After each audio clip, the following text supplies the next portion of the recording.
Okay, thank you very much everybody for coming to our 4th year in our free non-credit lecture series put on by the University of Victoria Student Society Hempology 101 Club and the International Hempology 101 Society. It's kind of a joint effort, you could say, of our group that works in the downtown and the student group that operates here on campus.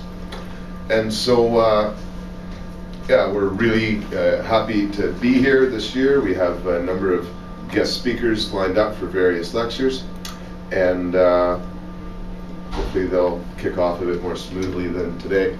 But we've never accomplished getting the first lecture recorded and put up on YouTube later, so we're really hoping to be able to do that today as well. Today's lecture is certainly one of my personal interests in the field. The history of cannabis and really human civilization is something that I'm keenly interested in. And cool, what just right, left. Right, left, click? On the arrows, top of the arrow keys. Oh, sweet. Thank you so much.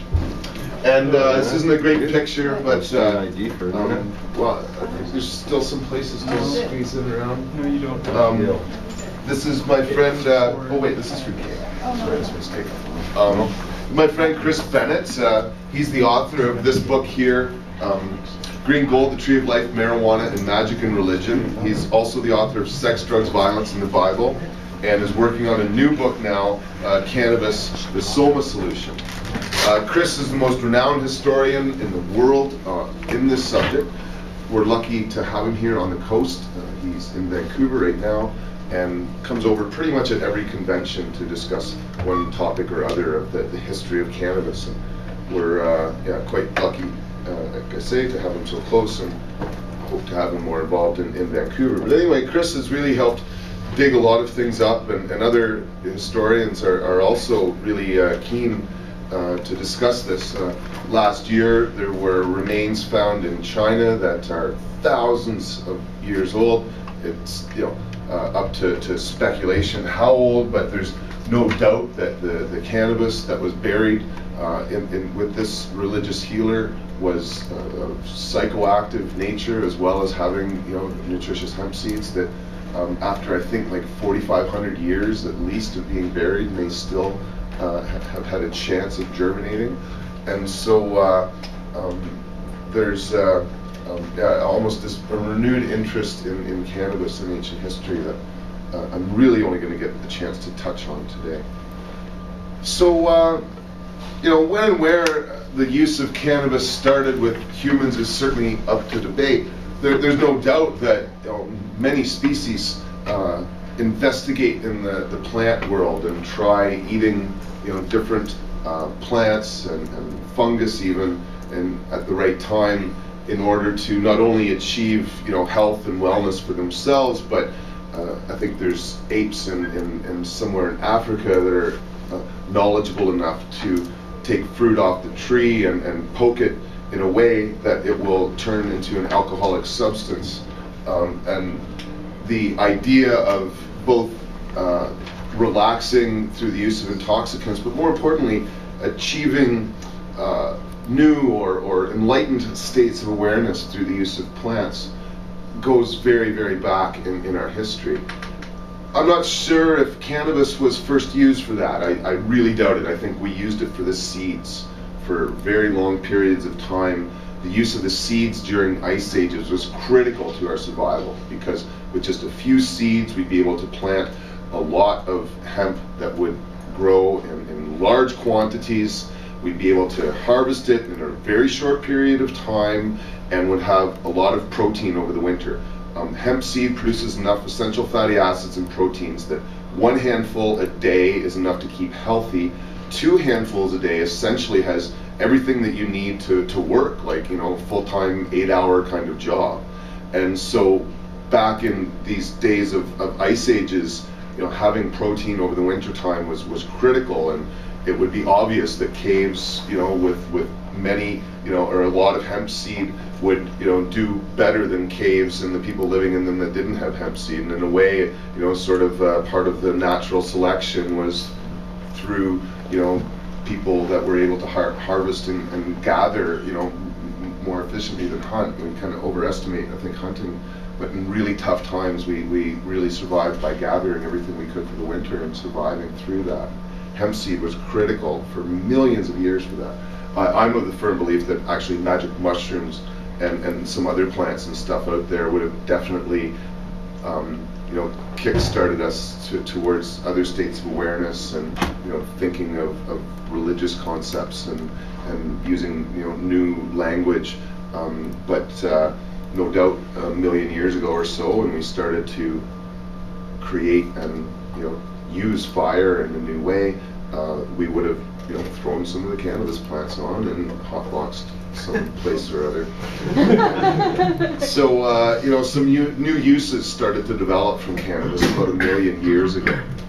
And when and where that happens, it's kind of up to debate. A lot of people think Africa is one of the, sources of the cannabis plant, and it may well have been there a couple million years ago and nowhere else.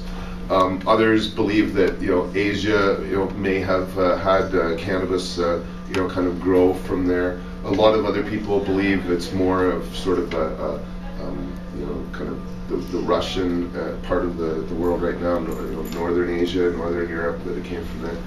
But in some ways we'll never know, and I think that this plant kind of traveled, through humans and birds and the like, around the planet for millions and millions of years. Anyway, 12,000 years ago, when we first started farming, cannabis was likely the first crop ever grown. Carl Sagan from the Garden of Eden, and otherwise a renowned thinker, is one of the many authors who believes that. And the archaeological evidence is suggestive of the same as well. So some of the earlier uses of hemp would have been similar to this insulation. We're doing a class on hemp products here soon. This is new stuff, but in the old days we would have used hemp to do a lot of things. Rope, certainly, you just take hemp in the fall and you bash it a few times. Next week I do the Marijuana Tax Act, and I'll explain more about some of the botany of the hemp cannabis plant. But really strong fibers, they're long, they have this like hurd or like a pith or cork in the center of it. So part of the process of using hemp is to bust the fiber away from the cork in the middle, and then to make rope you'd simply just start wrapping it up, and you'd be able to use that to tie sticks together to build forts and all sorts of stuff like that. Cannabis is an antibiotic. Well, and there's probably a few of the different cannabinoids that are responsible for that, maybe some of the essential oils too, but that's when it's eaten, smoked, or applied on the skin.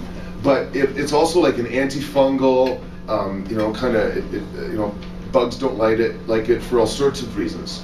And one of the other most earliest uses would have been definitely making rugs and carpets, and simply taking the stalks and weaving them together and putting them on the floor of your house, because it would stop molds and funguses from growing. It would keep the bugs down. Like if you hear somebody with bed bugs in their place, tell them to leave stalk all over the floor and stuff. Like make a mess of it, because bed bugs hate cannabis. And so there's a number of really kind of old uses that would have started with mats that developed into clothing. I really didn't want to go on a lot today about kind of the Bible, although because I've done that quite a bit in some classes, but really I could do a couple of weeks just on the historical references to cannabis obtained in the Old Testament and New Testament, to be sure. And when for example they speak of incense, that's hashish. Moses, when he spoke to the burning bush that was never consumed, well, that was a cannabis plant that he would essentially be able to go and rub the hash off of and smoke it, and through the cloud that appeared above this burning bush, talk to God. Well, essentially some of us kind of do that every time we smoke a joint these days. We call her Mother Goddess instead. Anyway, I'll do a prohibition discussion in January, so I don't want to get into too much of that. But even the Bible, when they talk of the Garden of Eden, I'm convinced that the reference to the tree of knowledge of good and evil is a reference to